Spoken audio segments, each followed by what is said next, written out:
Hello, this is Benjamin Boyce, and my new next door neighbor has decided that every other day is lawn day, which I can't describe to you how excited that makes me. That somebody who I don't know yet has decided to spend upwards 7 hours a week riding around upon a vibrating machine that converts 3-inch grass to 2.75-inch grass. Today's interview is with Rose of Dawn, who is an internet personality or a person with an ality on the internet. And yes, Rose of Dawn, who actually produces YouTube content on the YouTube, is a trans woman. We get into the infiltration of identity politics into the trans community and what Rose is doing to give evidence that not everybody with the trans identity is an identity politic thing. So this might turn a lot of people off or turn a lot of people on, depending on your own positionality in this argument or on looky-loo ality that you participate in, but I'm not really making much sense, so let's get right to it. Here is Rose of Dawn. Right. Okay, is that working all fine then? Rose, Hi. let's have a conversation. Okay. So, you have a YouTube channel. Mm-hmm. When did you start that? So I started it, originally I started it around like 2011, 2012, and it was a very different channel at the time. It was more along just kind of like detailing bits about my transition, and some of the videos got a lot of views, but I never really felt that connected to it. Like I kind of felt it was a little bit boring even at that time. And eventually I found myself being alienated by a lot of what the trans movement has become. So even back when I was running some of these videos, like just kind of running on the run up to my surgery, I tried sharing them, and then I was told that I would have privilege over various different groups, including people who don't even know that they're trans. And a lot of this is because I'm white or I pass or anything that you could. And this was before the real wave of intersectional politics really took over the national conversation.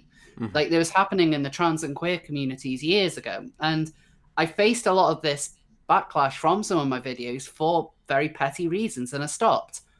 And eventually I started to get a little bit annoyed at the way that the community was going. I would go to trans or queer events or whatever. Not that I ever really had a lot of trans friends anyway, but I would always come across the same kinds of rhetoric, and a lot of it was very, very left wing. There were a lot of people who were openly communist or socialist and saying as though this is a part of what it means to be trans. And all of a sudden, I found people were putting political opinions as part of who I am, as in as in being a transsexual. And then you get told, well, now you can't use these terms either because it's not intersectional enough, because transsexual is apparently it's a bigoted phrase. And I came across this over and over and over, and I started to get a little bit annoyed about it. And sometime, I think it was like around Christmas 2017, when I saw someone making a post about how all genders are valid, I decided to question it. And I asked them whether things like trigender or gender queer or the moon gender were all valid genders, expecting them to actually say, no, this is ridiculous. We don't mean that. But to my surprise, they actually defended them and said, no, these are all valid genders. They're just as valid as you are. And I'm thinking, I've gone through quite a significant transition. I've changed so much about myself.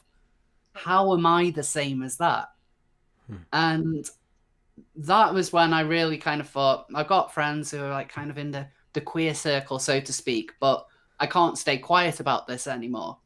And around March last year, I went to this event in London for like the startup of this political movement called Liberalists.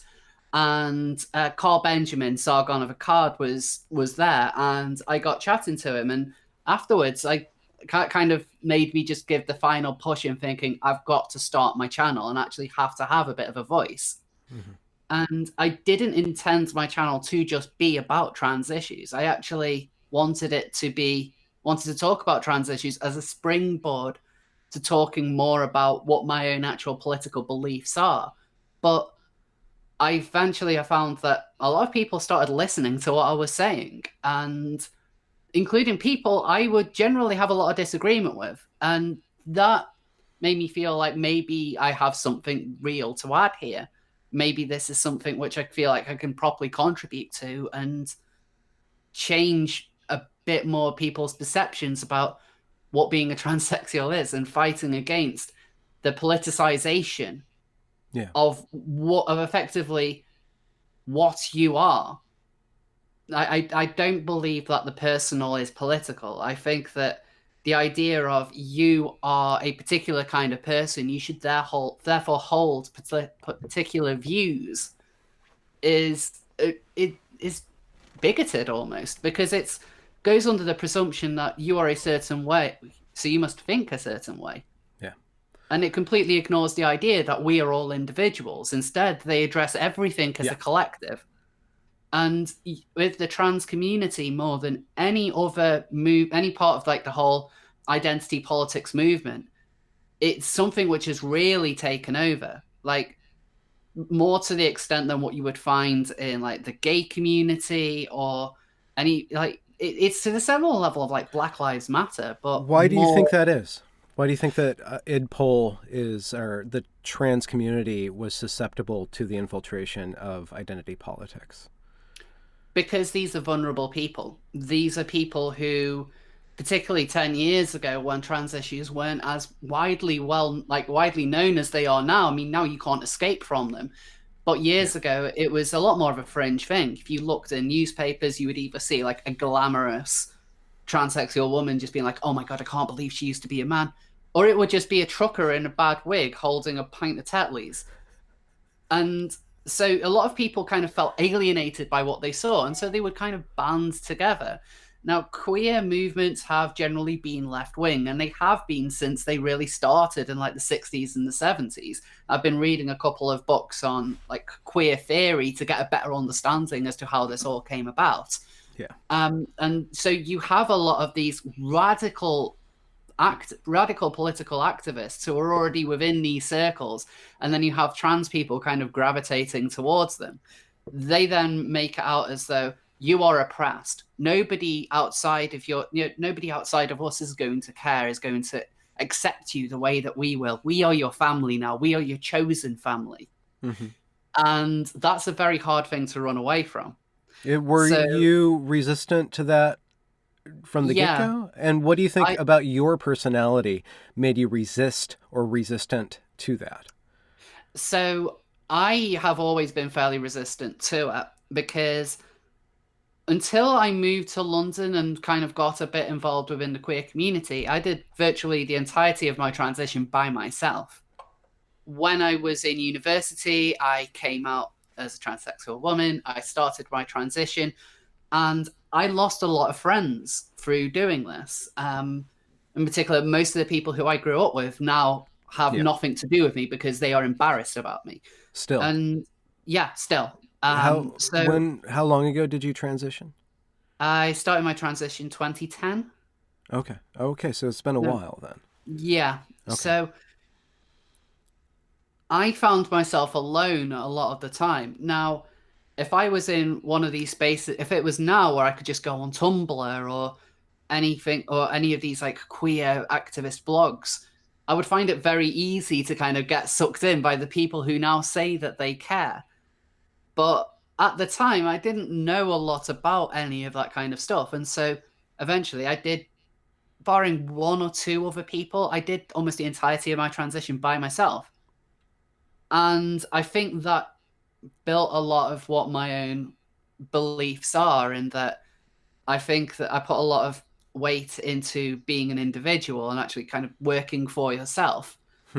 And so when I move to London and I see this queer community, with the outside being, oh, if you're LGBT, we're all here for you. And then you get in there and all of a sudden you start being fed the lines about how things are problematic and how you know, like, you shouldn't be watching this, you shouldn't be saying this, you shouldn't be seen with these people.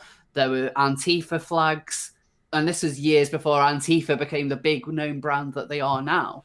Yeah. And I kind of question a lot of that straight away. I've always been fairly centrist, center right, and my politics never really fit in with a lot of what the big names in the queer community would accept. Yeah. So I would always question it, but then you would learn not to question it, because if you do openly do so, you will be branded a bigot and you face social ostracization as a result. I didn't necessarily put like that also wasn't my whole life. I've had friends outside of that group. I made a lot of friends since transitioning, much more friends than I did when before all of this. So there was never anything that really made me kind of stick around, except for making just a handful of friends, some contacts. Mm-hmm. So that was a lot easier to break out. Now, I'm not really a confrontational person, so I never really as much as I would have these thoughts, I never really wanted to rock the boat. But then eventually I just thought, screw it. And that's what I ended up doing. Mm-hmm. So when you decided to transition, did you do like a risk analysis on what you'd be gaining and what you'd be giving up? And yeah.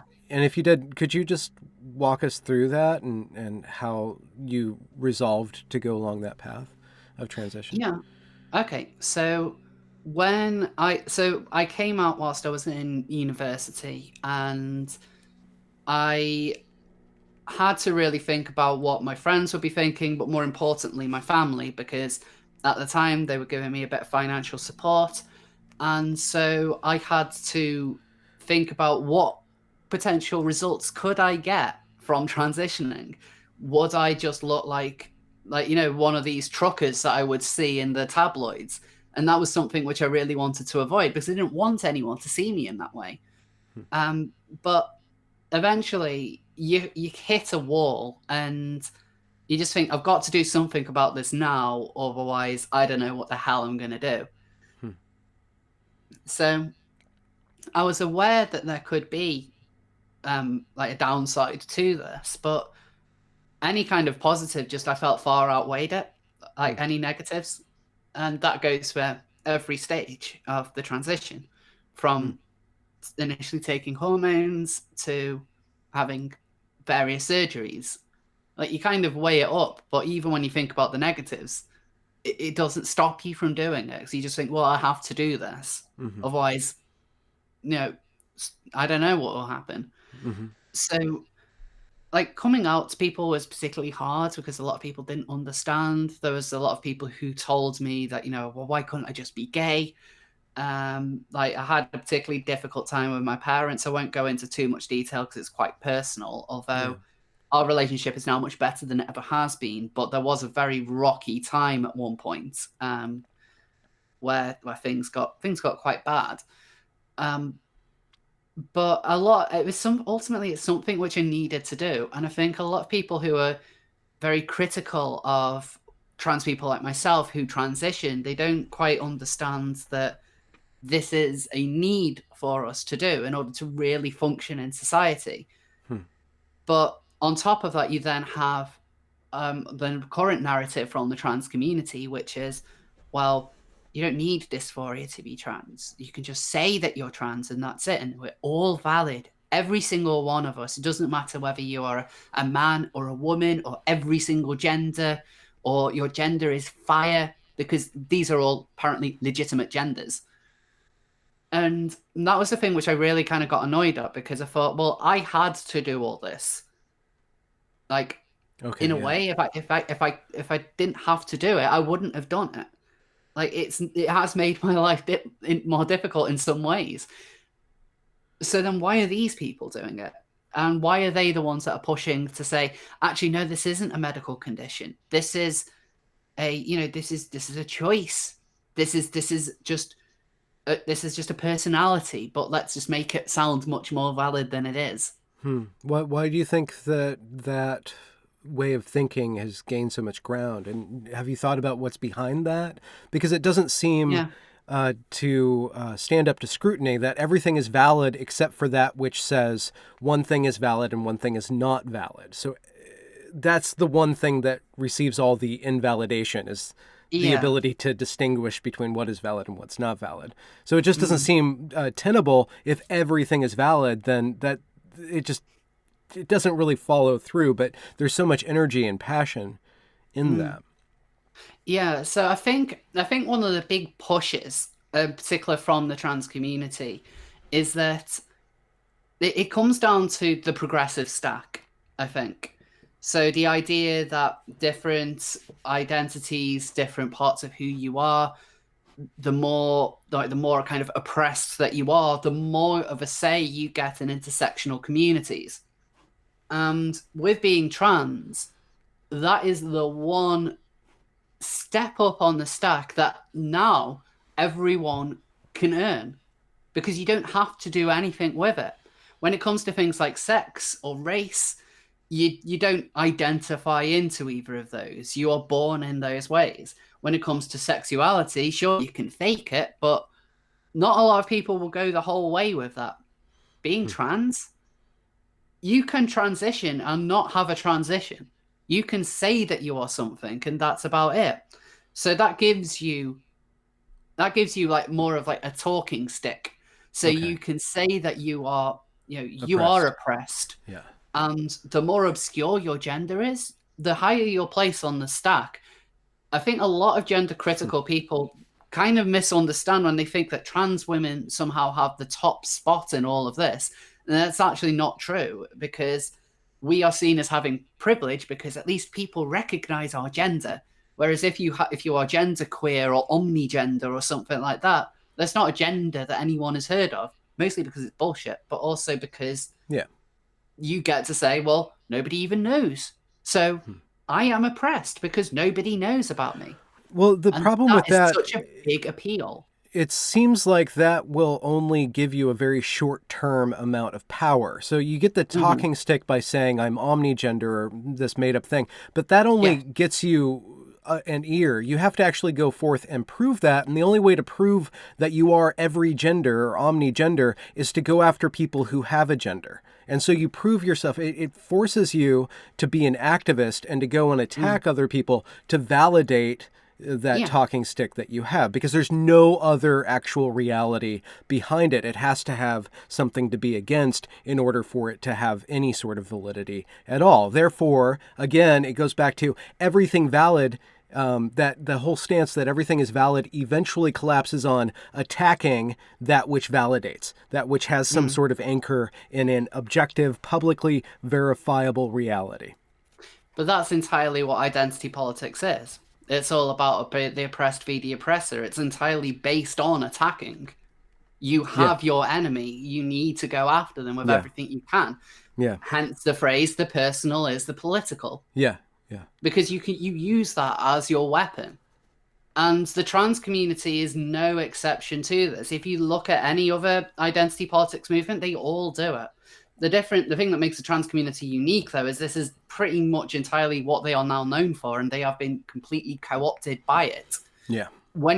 I've come across more what I would consider, wouldn't necessarily say rational transsexual people, but more people who speak out against it and have their own thoughts and opinions. And these people are alienated quite badly. A lot of them are very much attacked for being the ones who have, who are daring to speak out.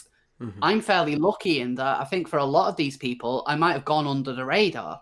It's only a matter of time before they kind of pick up on me a little bit more and really go after me. And there's nothing in these communities, there's nothing worse than being a traitor. It's and this is something which, when it comes to collectivist communities, you've always seen this, like all the way back to like the Bolsheviks, like Mao's China, where anyone, if you're not following the rules, you're a rightist, you're a capitalist, you're a fascist, you are insert phrase here because you're a traitor to the people. And that's the same outlook that these activists have, because you are supposed to be the people along with them. They're fighting for your good cause. If you're not with them, you are against them. They fail to understand that people are not their group.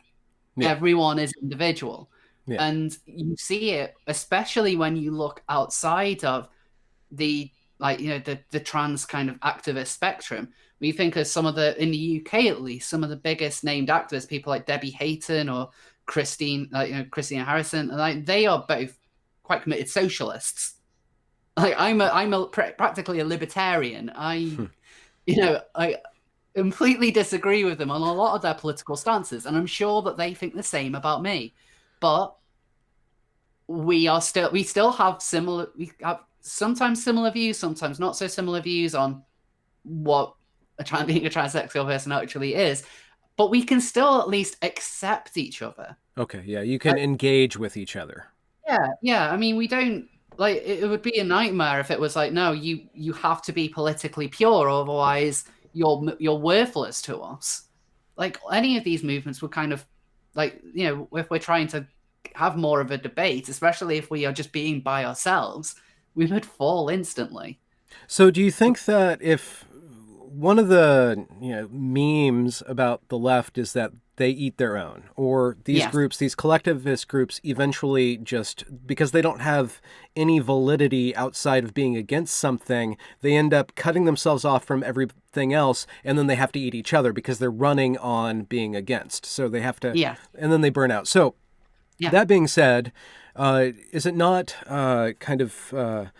do you feel responsible to kind of forge a community outside of that for people of your identity that's not based in your identity, but kind of showing people who are trans that there's another way to be, or there is a community for you where you don't have to agree, and it's not based on agreement or disagreement, or rather it's based on engagement rather than for and against?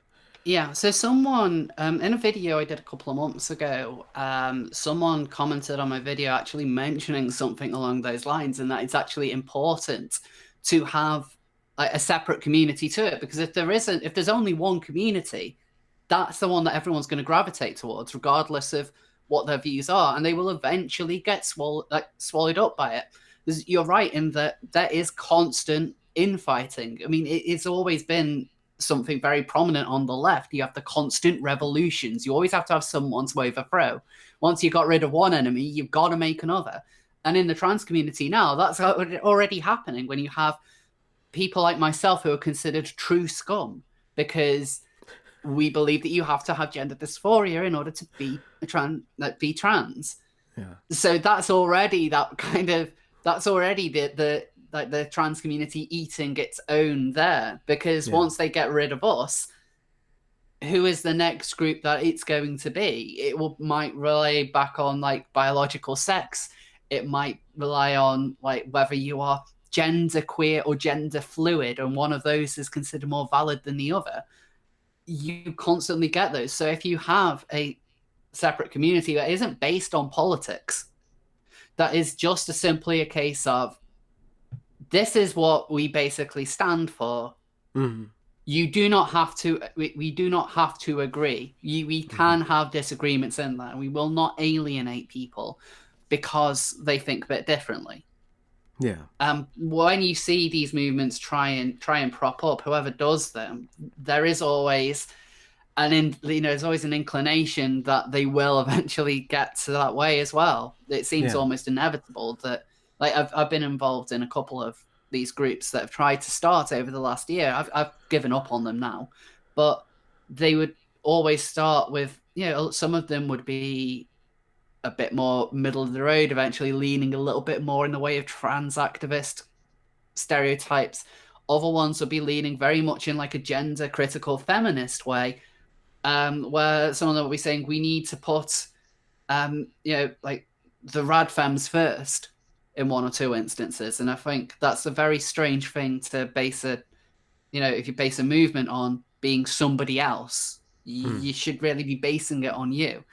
And so I've seen things like this happen, and it is difficult to kind of get started. It's difficult. All I can really do, and the only way I can feel like I can contribute to it, is being almost by myself and actually just putting out what my voice is, and then hoping that people will also have a look at others that I might agree with, might disagree with, but have their own stances, like whether it's somebody like Blair White or Miranda Yardley or any of these people. Might not necessarily agree with them on a lot of points, particularly like I disagree with Miranda Yardley on a lot of trans issues, but at least let people know that there are other views. If you want to be a trans person that sees yourself, despite having gender dysphoria, you want to be recognized as a man, like Miranda Yardley does, that should still be considered. Like, that should not be a viewpoint which is put down, because maybe there are people who think that way. But then it would be wrong if you then decide, no, we should all think like Miranda Yardley. That's as bad as saying we should all think like the trans activists who say all genders are valid. Well, what do you think is the number one trans issue besides the issue of the trans rights or the trans advocate movement? Like, what's the issue that you think is most pressing, where a bunch of different viewpoints can converge on moving something forward? Healthcare. I think that's the most vital. So in the UK, the waiting times to go to see like the gender recognition clinic, like to gender identity clinics or anything like that, are absolutely ridiculous. Now, one could put that down to our socialized healthcare system, but also the referral rates to these clinics has exploded in the last couple of years. When I was going through the system in 2010, 2011, it took a very long time for me to actually get seen and then get my hormones and then get my surgeries. But it seems now that what would have originally taken about a year now takes upwards of like 2 to 3 years just to get an initial appointment. Now, that's not to say we need to cut down on the medical bureaucracy. Far from it. We need to have these, to make sure that people who are going through it are getting the right healthcare by being seen by multiple professionals, to make sure that these major changes you want to do to your life are actually going to benefit you. What they do need to focus on is making sure that people get seen. I think one thing which I always push people to do now is to go private. Now, it might be a bit hypocritical of me because I went through the NHS, but when I went through the NHS, it was a very different scene. It was something where, like, I knew it would eventually get seen. If I was to start my transition now, you would be waiting years for that appointment, and it's worth paying about £300-400 to go see a specialist yourself and to finance it yourself. But so you're not saying that the screening process should be diminished and the gates kind of just demolished. It's not the gating process. Not. It's the gatekeeping. Yeah. Gatekeeping is vital. It seems to be almost sounding like a bit of a bad phrase to say that, that there's a stigma behind it. Like, everyone should be allowed in. We should have an open border on gender. But it's very important that you don't, because there will be people who will get through the system. They will, they might not be thinking through properly what they do, and they could cause, damage to the body that they just cannot reverse. You see this a lot with non-binary people, in particular, what would be known as an AFAB NB, an assigned female at birth non-binary, basically a woman who has now decided that she has no gender. They will go through the NHS system. Sometimes they will set up a GoFundMe or something like that, so other people can pay for their private healthcare, which I'm kind of like, feel that's a little bit weird. Well, isn't that socialized medicine, but like married back to the free market? It's a very weird. It's a very weird way of doing it. Like, a lot. I've always found it. I've always found it a bit uncomfortable when people do these GoFundMes to kind of fund their transition, because some of them will openly be saying, I don't want to see this particular person because he said I don't need to have any kind of like transition care, but I want to get my breasts removed. So can you pay for me to do it? Like, that kind of takes away a little bit of responsibility. But then it's also relying on others, and others shouldn't feel like they have to give that money. Even if they want to, then that's fine. But there's always kind of like a little bit of social pressure behind it. But as I was saying, there needs to be more gatekeeping just to be sure that these people like will often regret it.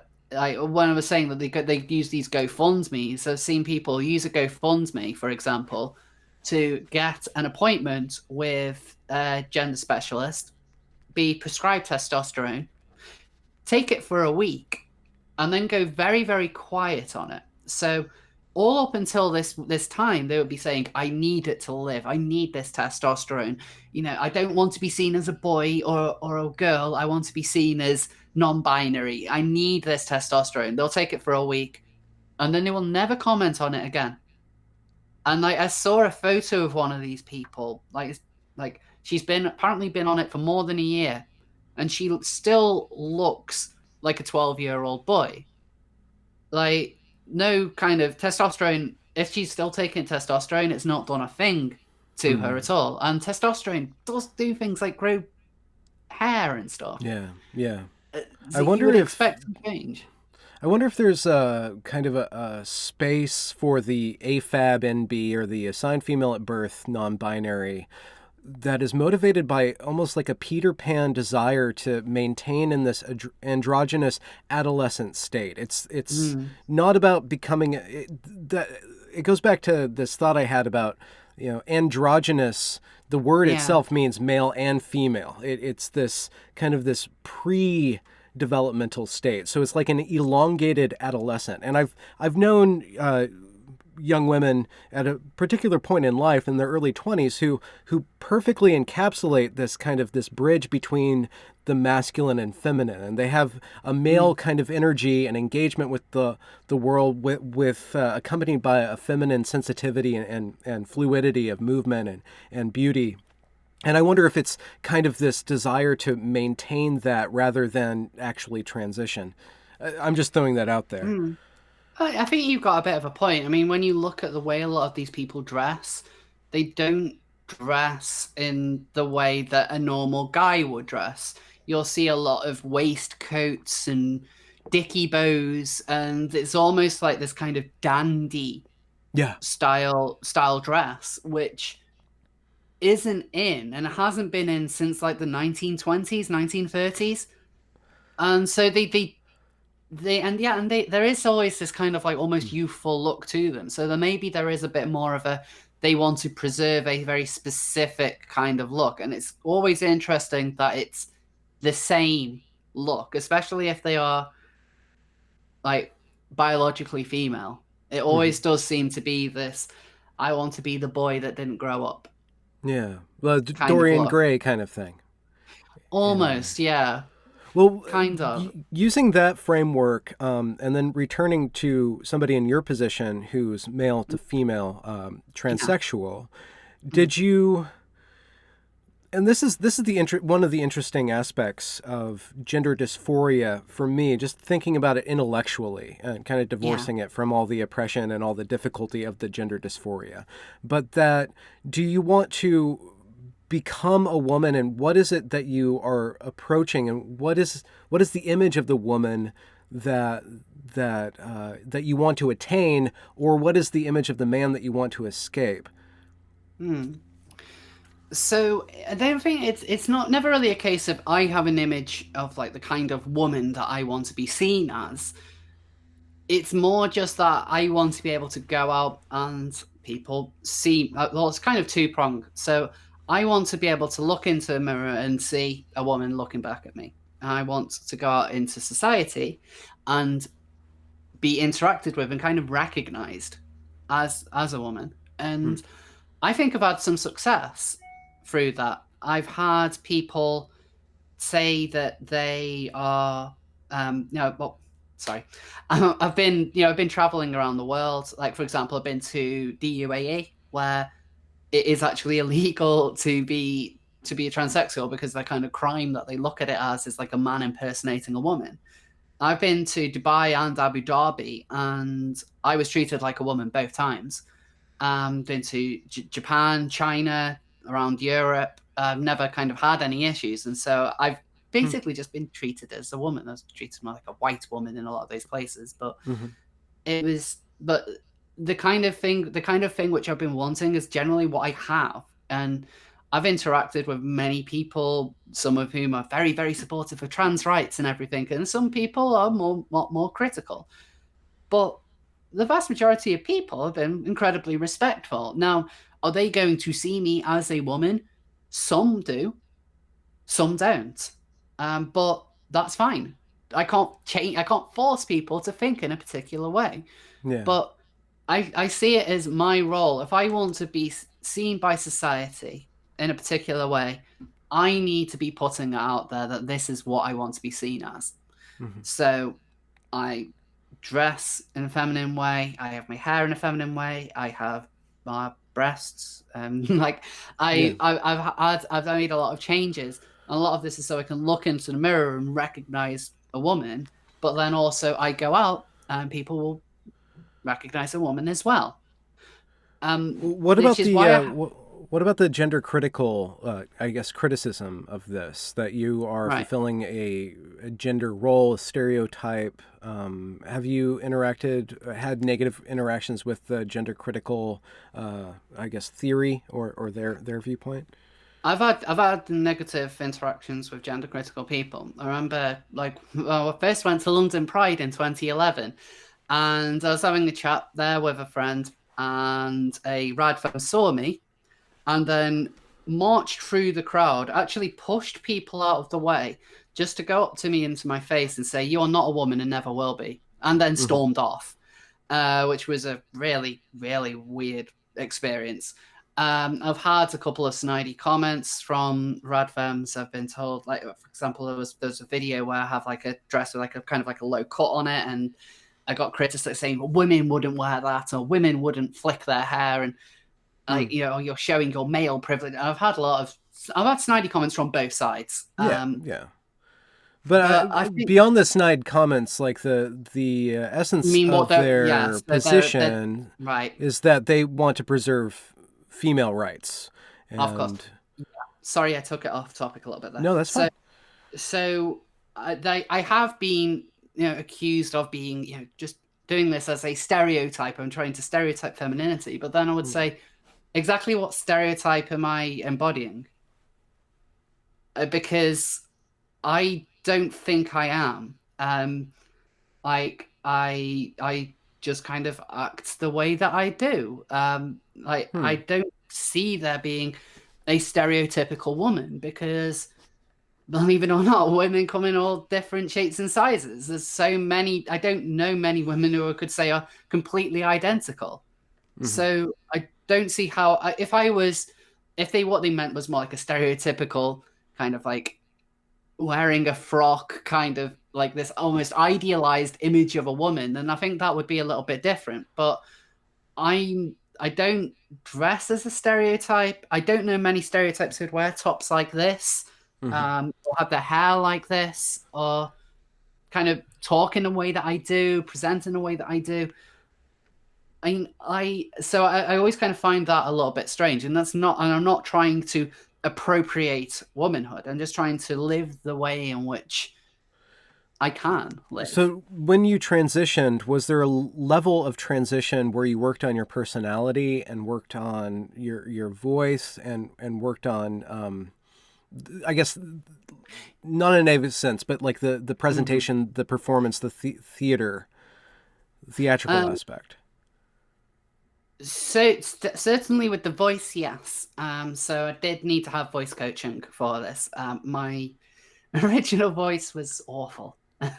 What do you like mean by that? uh, I honestly, because I've been speaking in this way for so long, Okay. I cannot really like. I know a few trans people who can somehow drop the voice, but when I try and do a deep voice, it just Okay, goes. so it was tonal. So the question is, Yeah, yeah, it's more tonal, more got it. physical presentation rather than you use a different phraseology or you Oh, twist your sentences differently. I've not really changed the way in which I talk. I don't Okay. think. I mean, maybe I have, and if I have, it's not conscious. Because I don't remember not talking or really acting in this way. Maybe Hmm. I did change some things. I think a lot of it's so long ago. Like Well, I certainly didn't sit around practicing mannerisms or practicing how to walk or anything like that. yeah. So I guess like the direction that I'm going in Hmm. is to. I'm wondering, in transitioning, were you trying to move towards an idealized stereotype of what you wanted to be, or were you shifting things in your physical body to align with a sense of self that preceded those changes? Like you felt that the way that you were in the world didn't line up with who you were, and you shifted things around to become who you were. Yes, I would say the latter. I would say the latter. It certainly wasn't a case of picturing in my head, I need to be this. I've got to do everything I can to obtain this. But it's more of a fact that I feel a particular way. I need to be honest about exactly who I am. I need to do what I can to make me comfortable with who I am. And that's not having an idealized vision of what it means to be the gender that you're transitioning to. Mm-hmm. But it's just because like a lot of trans women will be different. Like there will be some who do have almost like I don't know whether it's pornified or just stereotypical idea of what Hmm. it means to be a woman. That could well be a thing for some people. I just don't think it was a thing for me. I don't remember transitioning in that way. I just remember thinking eventually just everything kind of fell into place and I felt Hmm. comfortable. And so I was just able to be me. Like Yeah. it was, yeah, I didn't have to kind of learn anything. I didn't like, I had to make changes, but it was changes so I could be who I am, not changes to be who I wanted to be. Have you felt the need to like enter into a negotiation with women? And I bring that up because there's a strong argument from the feminist side that the trans woman will gain access to women's spaces, women's sports, stuff like that. And the problem that they have is exacerbated by the radical trans rights activists who are Yeah. demanding acceptance, demanding a session from women to just give over everything that's been roped off for women to be safe and then to participate on an even playing field, let's say with sports. And Yeah. what do you So, think about that? And have you butted up with that in your own mm, life? yeah. So what the way that it feels as though there's always just kind of been like an acceptance of like a trans woman isn't going to be a threat. We're not a danger. But we can go into, use the bathrooms, use changing rooms. I've been using them for years and never ever once had a problem. Never had any weird looks. I've never had any issues. And like that, it just seems to kind of be the dumb thing. But I put a lot of that on me actually making an effort with my transition. So there's always kind of been, feels like there's Hmm. always been this level of understanding. And what a lot of activists seem to do now is like, oh, you accept these people, we're valid as well. And then they just steamroll through it. And this is why I have a big problem with the whole trans women or women mantra, because I feel like a lot of that came from just the idea of a lot of these lazy transitioners, the people who still have beards or Hmm. facial hair, like wear crappy clothes, haven't done anything with regards to medical, but they say, well, I'm just as valid as any other trans woman. If a trans woman is a woman, then so am I.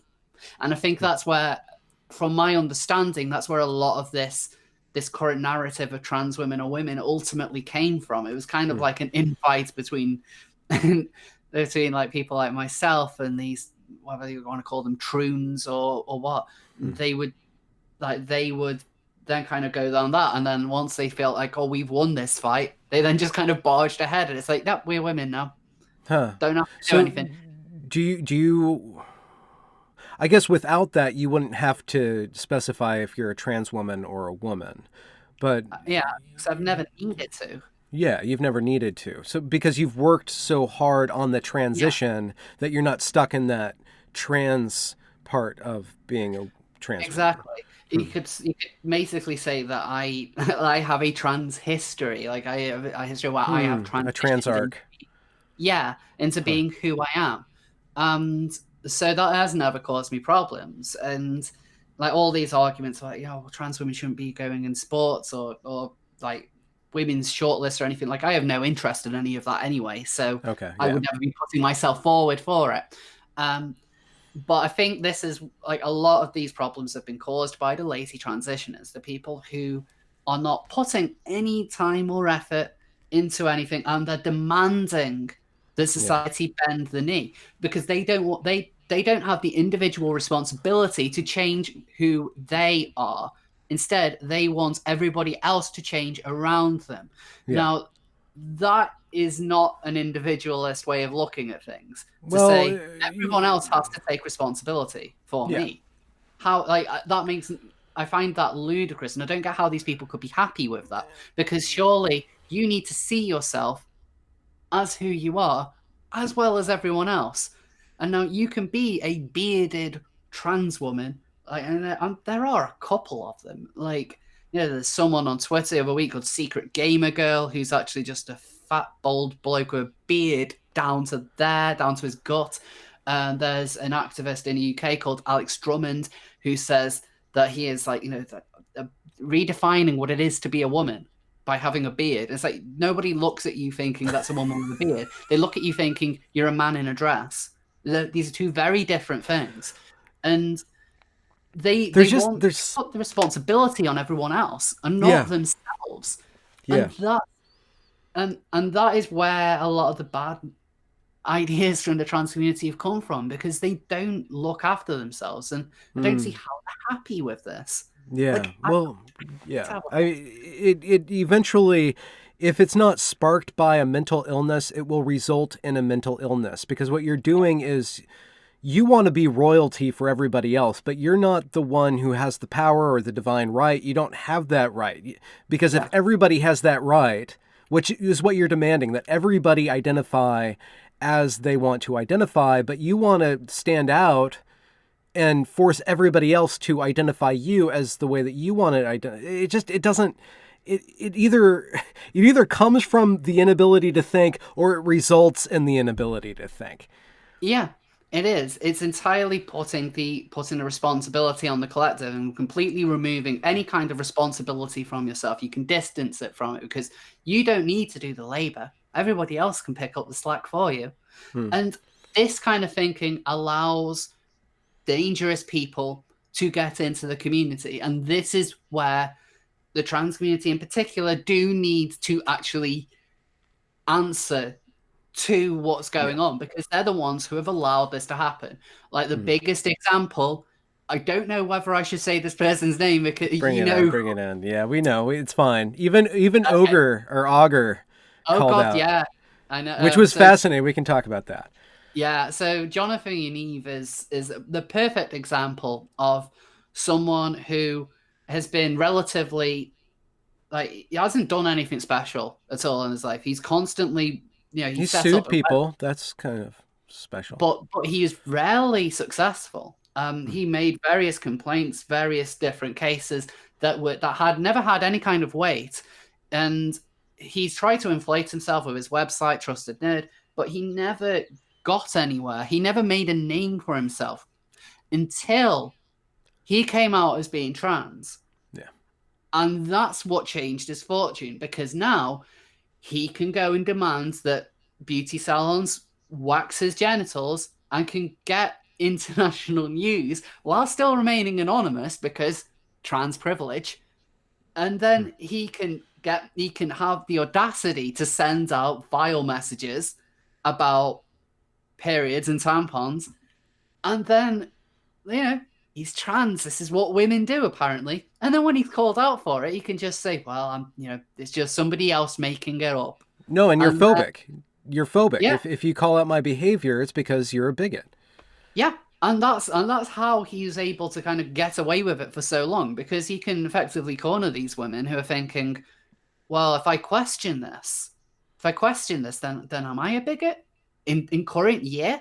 Yes, you are a bigot if you question anything in current year. And so it allows him to just stroll in, and then he can gloat about it online, which he has been doing quite regularly.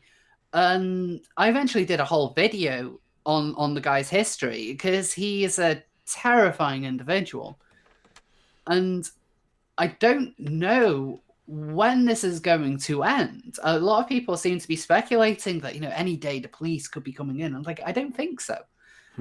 I think that he is there to stay for at least the long run. And how are they going to get rid of him? I mean, I know Morgan Auger kind of threw him under the bus. Auger. Okay, But I still don't know what to think about any of that. Well, I think you're right to say that I would phrase it a little differently, but the trans people who care about the trans brand, or at least working on trans acceptance in society, need to publicly go after people who are degrading the progress that has been made by relying on progressive law to get away with totally abhorrent behavior. Yeah, no, I agree with that. And I think Morgan Auger, like you said, wrote this write-up calling out Yaniv, distancing themselves from Yaniv, but blaming it in the end on women. If it weren't for women not accepting trans women, this would have never happened. When it's just like, no. The problem is that you're just reviving the problem, the loophole. You're reinforcing the loophole that Yaniv exploited.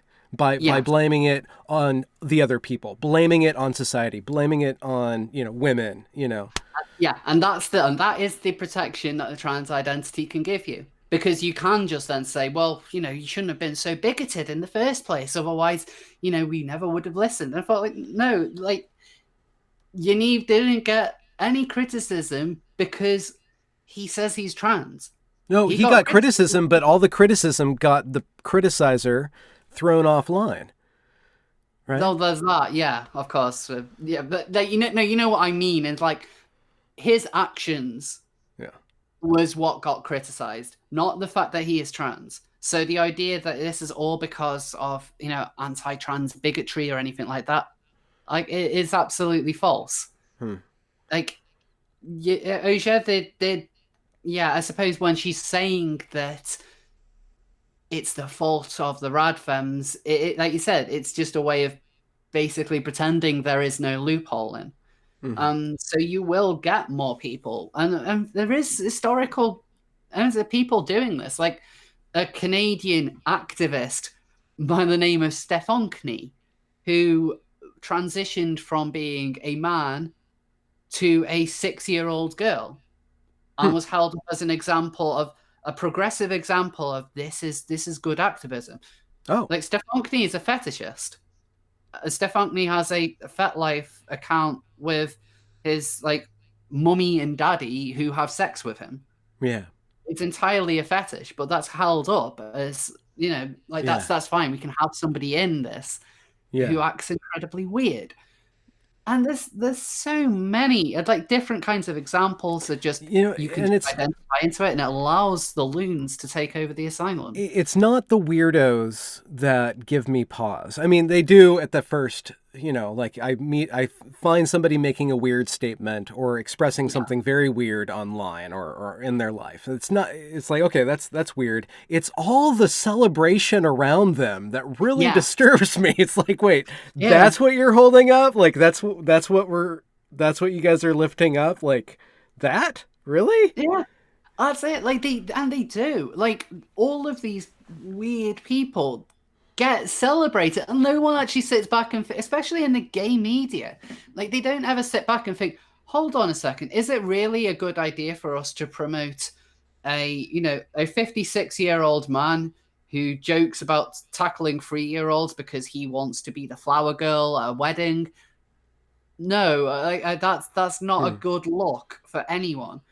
And it just allows people, if they want to feel good about themselves for whatever kind of weirdo fetish that they want, they will get celebrated for it, and they will see it as a way of being able to avoid legitimate criticism about their own behaviors. Quite a good example actually is Christian Weston Chandler, Chris Chan. I'm not sure whether you're aware of him, but he is a quite notorious victim of trolling. A couple of years ago, he came out as Christine Weston Chandler, and now has a lot of people white knighting for him online, saying like, "Oh, he's trans, must be protected."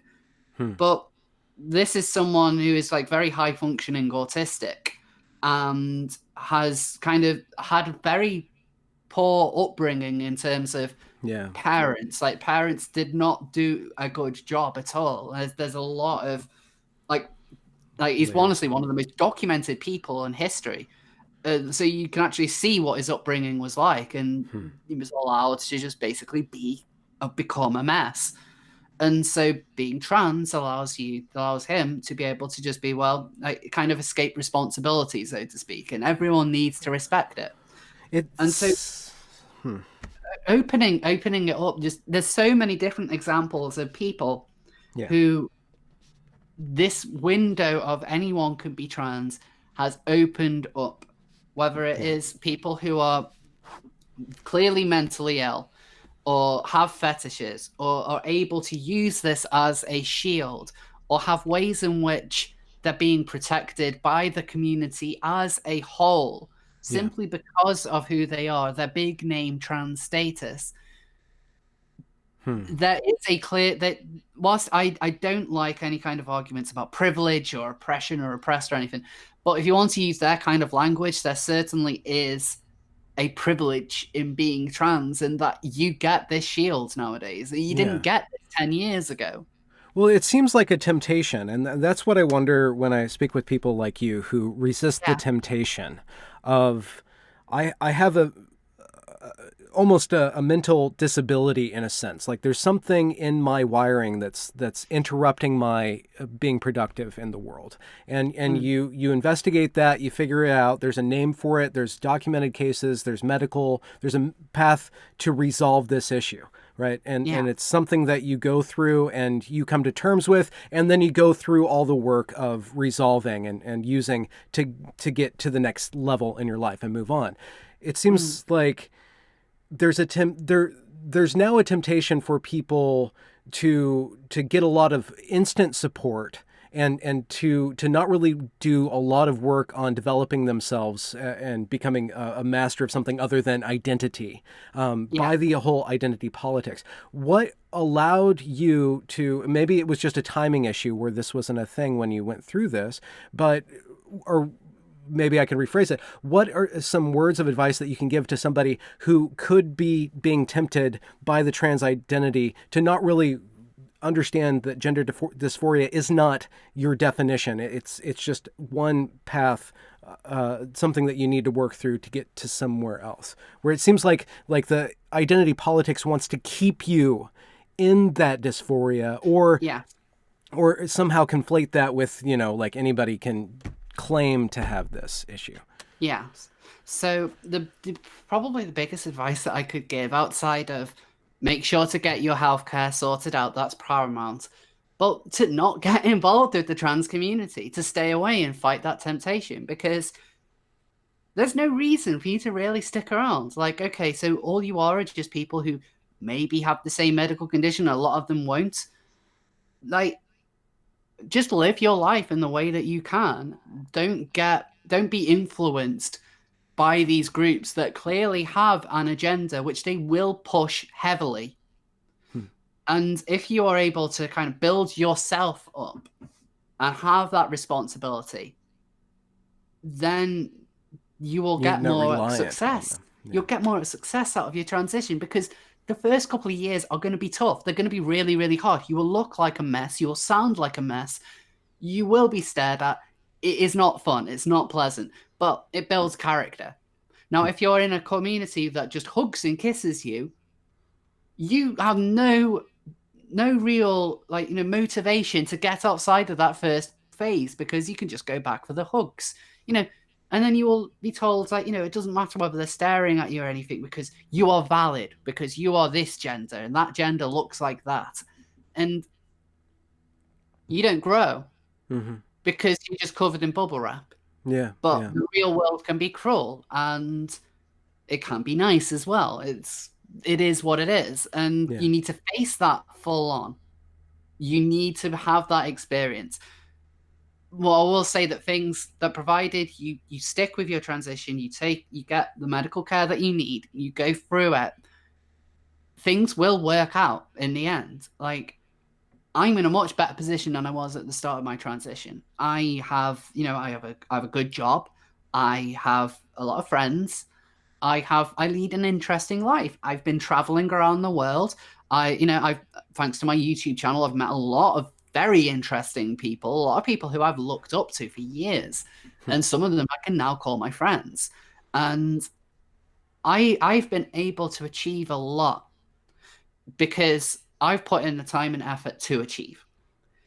If you're stuck in a community that doesn't really want you to change, you're not going to change for the better. You're going to be stuck as the same crappy person that you were when you came out as being trans. Yeah, and they'll end up, I can guarantee you that communities like that will end up resenting you for achieving anything And and they try to do. break you down if you try to go in the path of becoming autonomous. Oh yeah, well, we get called, people like myself get told, oh, we've got passing privilege, that that I'm true scum, that that I'm holding up I'm like cis patriarchy, or it's like cis het normative. All of these, these Yeah. garbage phrases, like these absolute garbage phrases that really mean nothing to people who are outside of the little friendship bubbles. Like, I don't care about like all this colonialism of gender or any of this. It's literally just live your damn life and actually do something about it. But a lot of them don't, and it is sad, especially when, whether they like to believe it or not, this is the best time that we've ever had for people like myself. Not everyone conflates trans people like me with the trans activists. Like, I don't ever get aggro for being trans. Like, Nor do you aggro for being trans. No, exactly. Like, oh no, I don't get discriminated against. I got held down a job. I've done things, and 10, 20, 30 years ago, things might have been different. Things might have been more difficult. So we live in a very good time to do all this, but a lot of people want to throw that away. It's almost like they fetishize what they see as oppression. They want that victimhood because that's what gives them credit. The amount of every single trans activist you'll talk to will always say that they've been abused in one way or another. That whether it's like, name your kind of abuse, they probably suffered it. They've been assaulted, they've been like all of this kind of nasty stuff, and you kind of think, like, you kind of get skeptical of it eventually because you just think all of you have. Somehow I kind of doubt it. Like, I went through a transition. Okay, I had a bit of abuse in the street when I first came out. I was never assaulted for it. I was never, like, I'm not saying that this never happens, but what I'm saying is, to these people who gain a lot of credit by saying that they are victims, it's just a bit coincidental that everyone seems to be a victim except me. And you refuse the victim mantle. Absolutely. I think it's one of the worst things about identity politics as a whole. It's entirely centered around the idea that you as a person cannot achieve because there is someone else who is putting you down by virtue of them being themselves. Yeah, yeah. Any ideology that teaches people that they are somehow worse than others is toxic. Yeah. It is as toxic as any kind of superiority movement. It seems like there's a parallel with the One Ring from Tolkien. Yes. The Lord of the Rings. And there's that one ring, and it seems like it gives you the sense that if I wear this ring, everybody will see me. But because everybody's wearing the same ring, it makes you invisible. So it's like this ultimate power that eventually strips you of any agency, any actual power, any individuality, because now you are not an individual. You're a part of this group. You're a part of this collective. And that's what identity politics movements always are. Because they are fundamentally leftist. That's the simple truth of it. The left has always been a lot more collectivist. They will need to have the power of the people, and identity politics movements are no different. Hmm. The reason why I focus on the trans community and the trans identity movement more than the others is because it's the one I can think of which has been wholly co-opted by radical ideology to the point where it's almost indistinguishable. You have people like myself who are seen as rebels, whereas if you have a look at like a gay man who is a conservative, or like let's say someone like Dave Rubin, who's like a classic liberal, like he's not seen as like a traitor to the gays. He's just seen as a gay guy with like, a different opinion. Whereas I'm seen as like being a traitor to trans people, even though I am just a trans person with a different opinion. So our community just has identity politics at its absolute most extreme. In a way, it's quite fascinating. Yeah, it's one why I cover it a lot. And it's like my channel was originally going to focus a lot more on many different identity politics movements because they are all but they're giving you so much material. The trans community just gives me too much material to focus on anything else. I don't have the honestly, I started this series like a couple of months ago now which I just called Trans Stupid, where I comment on some of the news stories of the last week. And I didn't know how long I would be able to keep it up. But every single week there is so much to cover that that like it's absurd. You wouldn't think so. 10 years ago it would be nothing more than an occasional story in the news about how this person who's a man is now a woman. And that would be it for like the month. That would be your monthly trans story. Now it's activists are outraged at this activist has done that, these people are oppressed, this is problematic. Do you think that this is going to burn itself out?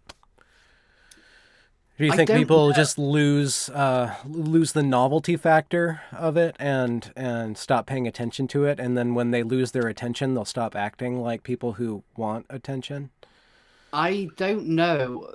Because we're living in very interesting times politically. You have it's very popular to be woke, even if it's not the most profitable thing to do, but it's certainly seen as being a positive. And and nothing has brought this out more than Donald Trump. Like the amount of absolute, like the term Trump derangement syndrome is something which is certainly real when you see how rabid people get when they talk about Trump. I don't know many people who outside of like kind of political circles who don't say, don't act as though like the man is Hitler reincarnate. And we're now becoming a much more polarizing time, and so identity politics movements where people can shout things, whether it's like a whites or if you be the ultimate sin of being a cis het white male, like you like don't do that. Don't tell anybody that's how I identify. Shit. Like you get these people like they like these are the ones who are considered problematic. You look at articles like websites like Kotaku where they will criticize video games for having cis het white male protagonists as though that's a genuine criticism of a video game. There's a lot of currency in all of this. I can't see that the currency is going to not be inflated beyond all sorts of value. I think it's going to keep on inflating, and then it'll peak out into some sort of ultimate absurdity, but maybe not, because I was at Evergreen College, which totally peaked out, and college students are still doing weird college protest things, and demanding infinite detergent or whatever, you're like, okay. Well, universities have only got worse, progressively, in fact, over the decades. Well, that's not a pun, is it? Let's say it is. Okay, all right. So I don't know what the future in any of this is going to hold. Yeah. And that's both kind of fascinating, but also concerning. Where is this all going to end? Is this going to end in it being so ridiculous that it is just generally considered the norm, that we are now living in clown world? Or are we going to find it that there is a huge pushback? Because if there is a huge pushback, it won't just be the trans activists. I'll be brushed into it as well. Yeah. And I think that if there is a big pushback against all this, whilst the trans movement might be the kind of the catalyst of it, other identity politics movements will fall into it as well, because they all act in the same way. They all have effectively the same politics. Yeah. So I think if you are, let's say, a radical feminist who is very kind of pro intersectionality, except for when it comes to a trans movement, just be aware that if the trans movement ever falls because people get sick of intersectionality, it will not be the only one. Every other movement will take a dire hit, because they all act in virtually the same way. It's built on idiocy. It's built, not idiocy, it's just bad thinking. So it is literally a house of cards. It's just a bunch of identities, kind of like paper thin identities stacked into this huge Tower of Babel, So it's not going to take a lot for it to, it's either going to constantly collapse because it can't maintain complexity. It can't really grow beyond a certain point, or it will grow to such a huge point that it will do, I don't know what's going to happen if it goes the other way. It's gonna be interesting. I think. And people like you will have material even if you end up getting destroyed in the meantime. I think I will always have material at this point. If there are websites that have been able to survive just on like gay news and stuff, then I'm pretty sure I'll be able to be around for a long time. I'll probably be around until, I don't know, maybe activists decide, because I am lucky in that a lot of these people, I have got my enemies. There are people who do kind of follow me and really despise me, but I've not kind of faced the full ire of the community yet, which is kind of which is a good thing, really, because as funny as it would be, it also probably be quite stressful. These are people who would go after my job, who would try and find out personal details about me and actually target me for simply having the crime of disagreeing with them. So I think that I at the moment, I want to be able to kind of get my message out to as much people as I can before that happens. And even if that does happen, to carry on fighting regardless, because I can't let them shut me up. Yeah, no. That would be the absolute worst thing to happen, is they start speaking out against me and trying to get me shut down, and then I just cut out to them. No. Yeah. Not a chance, because if that happens, then I deserve to be shut down. If I just decide to bend the knee. And it would sound like a freaking free folk. You're the queen beyond the wall. Oh God. At the moment I kind of am. I'm not having people, instilling their will on me just yet. It's only a matter of time, but it will be fascinating when they eventually do take notice. It will be fascinating. It will be very interesting to see what they try and do, especially from my channel's point of view. Yeah. But I will always speak out against them. I want to show people that I consider myself to be rational. I don't know, obviously I can't speak for other people, but I consider myself rational, and I want to show people what my idea of being rational is and how I approach things and what really I think that we should be doing moving forward. Well, thanks so much for your time, Rose. Let's wrap it up so I don't have to edit this down. That's fine. Thank you a lot for inviting me on. It's been I really enjoy doing things like this, actually kind of chatting with more people, because sometimes just kind of on my channel, as much as I enjoy it, can get a little bit lonely sometimes. I think I've done 2 streams, and one of them was with Count Dankula, and I just kind of wanted to get it on, because I was kind of thinking you might get arrested at any moment. I actually get sent to jail at any moment. So let's just do the stream now whilst you're still free. And then they just took the money from his account anyway. And I was like, well, I could have probably planned a little bit more for that one. I'll get him on again at some point. Yeah. But yeah, I love doing these kinds of things. So thank you so much for inviting me on. Yeah. We'll talk soon. Okay. Yeah, no problem. You have a good night. Yeah, you too. All right. Ciao.